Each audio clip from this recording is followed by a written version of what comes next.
Kapag hindi po match, hindi po tutuloy ang eleksyon. Ano ba yung hash?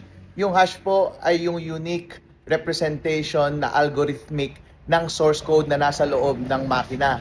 Ibig sabihin po, yung source code, para ma-ensure natin na hindi siya nabago, ipapadaan natin siya sa isang hash algorithm.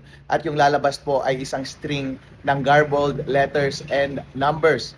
At ang gagawin lamang po ay titignan natin yung hash na ito na hindi nabago. Kapag babaguhin mo kasi kahit isang letra lang doon sa source code, magbabago na rin completely yung hash ng source code na yon. Kaya mahalaga na makuha natin yung hash ng audited source code ng COMELEC at yun dapat yung ipapublish nila at yun yung i-compare natin doon sa nakuha natin na system hash na nakita natin sa loob ng makina sa panahon ng testing and sealing at sa panahon ng eleksyon. Kapag match po yung pinublish na hash ng COMELEC at dun sa system hash na makikita natin doon sa makina, meron po tayong reasonable confidence na yung nakatanim na software doon sa makina ay same sa audited source code. Makikita po natin yung system hash mula sa makina sa initialization report na ipiprint ng makina sa pagka-start ng eleksyon. Hanggang ngayon po ay hindi pa rin pinapublish ng COMELEC yung official hash ng audited source code ng automated counting machines. Sana po ilabas na ng COMELEC yung official hash